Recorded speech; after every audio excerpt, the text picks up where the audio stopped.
Gold hub తాకట్టులో ఉన్న బంగారాన్ని విడిపించి కొనబడును. అదే రోజు ఆన్లైన్ ధరకు కొని డబ్బులు ఇవ్వబడును. హాయ్ హలో నమస్తే, వెల్కమ్ టు అవర్ ఛానల్ మనం టీవీ. నేను మీ శాన్వి. ఈరోజు మనతో పాటు మన స్టూడియోలో ఉన్నారు ప్రముఖ అనలిస్ట్ డివి శ్రీనివాస్ గారు. మరి ఆయనతో మాట్లాడి ప్రస్తుత రాజకీయాల గురించి తెలుసుకుందాం. హాయ్ సార్, నమస్తే.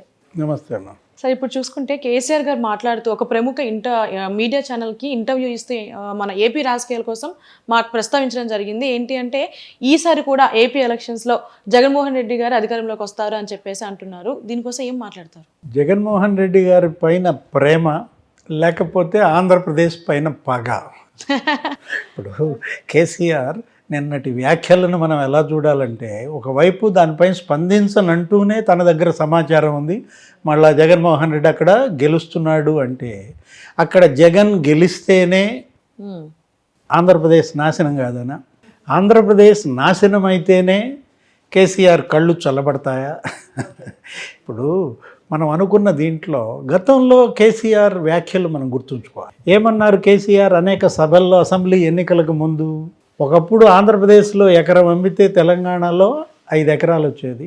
ఇప్పుడు తెలంగాణలో 1 ఎకరం అమ్మితే ఆంధ్రప్రదేశ్లో 10 ఎకరాలు కొనుక్కోవచ్చు అంటూ తన పరిపాలన ఈ విధంగా తెలంగాణలో భూముల విలువ పెంచిందని చెప్పుకున్నాడో, లేకపోతే జగన్మోహన్ రెడ్డి పరిపాలన వల్ల ఆంధ్రప్రదేశ్లో భూముల విలువలు అంతా పతనమయ్యాయి అనేది ఒక మెసేజ్ వదిలారు. మరి జగన్ గెలుస్తాడన్న సమాచారం నా దగ్గర ఉంది అంటే ఇంకా ఆంధ్రప్రదేశ్ భూముల విలువలు పతనం అయిపోవాలా? ఇంకా ఆంధ్రప్రదేశ్ అధోగతి పాలు కావాలా? ఇప్పుడు హరీష్ రావు కామెంట్స్ మనం చూసాం. హరీష్ రావు ఏమన్నారు? తిరుపతి వెళ్ళాను దర్శనానికి, అక్కడ అనంతపురం రైతులు వచ్చారు, నేను ఊరికే అడిగాను మీకు కరెంట్ ఎలా ఉంది, వస్తుందా అని అంటే, మాకు 3 గంటలు కూడా కరెంట్ రావట్లేదని వాళ్ళు వాపోయారని చెప్పాడు.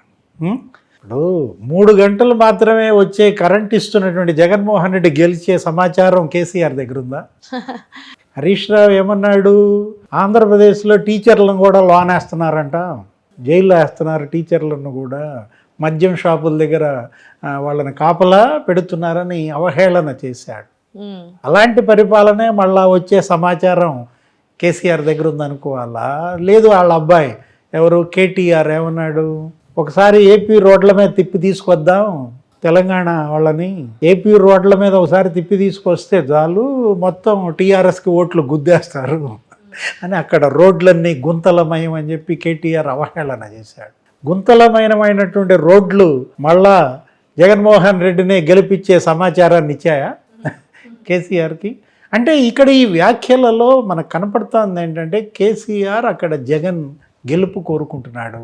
ఓకే, జగన్మోహన్ రెడ్డికి కేసీఆర్కి మధ్య ఉన్నటువంటి ఆ జిగ్ని దోస్తుని ఇది ఇప్పటి నుంచే కాదు, గతంలో కూడా చాలా సార్లు జగన్మోహన్ రెడ్డి గారికి సపోర్ట్గా ఉన్న సిచ్యువేషన్స్ కూడా ఉన్నాయి. కేసీఆర్ గారు ఆయన తెలుసుకోలేకపోతున్నారు. కేసీఆర్ జగన్మోహన్ రెడ్డితో తన సాన్నిహిత్యమే తన యొక్క ఓటమికి కారణం, తన పతనానికి కారణమైంది. ఇవాళ ఇంత గొప్ప స్థానం ఎవరెస్ట్గా ఉన్నటువంటి తాను మరుగుజ్జుగా ఎందుకు మారాడంటే జగన్మోహన్ రెడ్డితో స్నేహం వల్ల.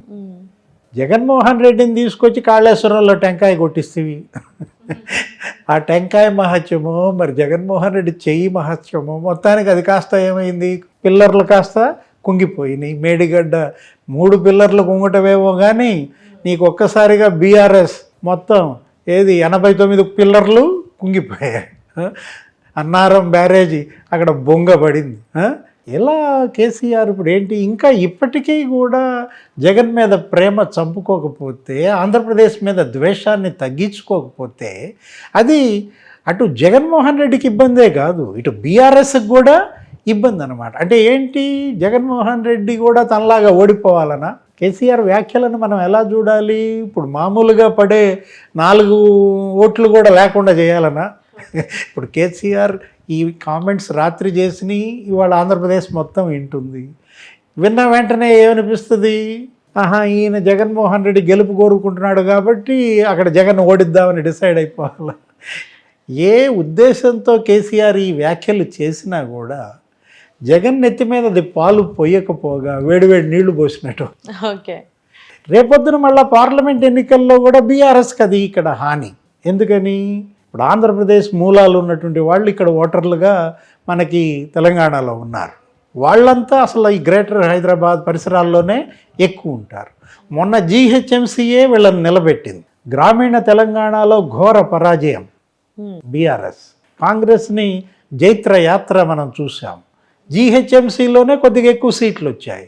ఇప్పుడు జగన్మోహన్ రెడ్డిని పొగట్టడం ద్వారా జీహెచ్ఎంసీలో కూడా గుంత తవ్వుకోవటమే. అంటే ఇప్పుడు కేసీఆర్ గారు చేసిన ఈ వ్యాఖ్యలు జగన్మోహన్ రెడ్డి గారిని ఓడించే పరిస్థితి ఉండే అవకాశం ఉంటుందంటారా? జగన్మోహన్ రెడ్డికి మేలు చేయకపోగా కీడు జరిగి ఆయనకి కీడు. సరే, ముందు కేసీఆర్కి కూడా ఆ వ్యాఖ్యలు కీడే కదా. ఎందుకంటే గతంలో మనం చూసాం ఏంటి, చంద్రబాబుని అరెస్ట్ చేసినప్పుడు కేటీఆర్ ఏమన్నాడు, ఇక్కడ బర్నాలు చేస్తారేంటి, ఇక్కడ మాకు వచ్చి ఐటీ పెట్టుబడులు పోగొడతారా, పోయి అక్కడ చేసుకోండి రాజమండ్రిలో ధర్నాలు అని అంటే ఏమైంది?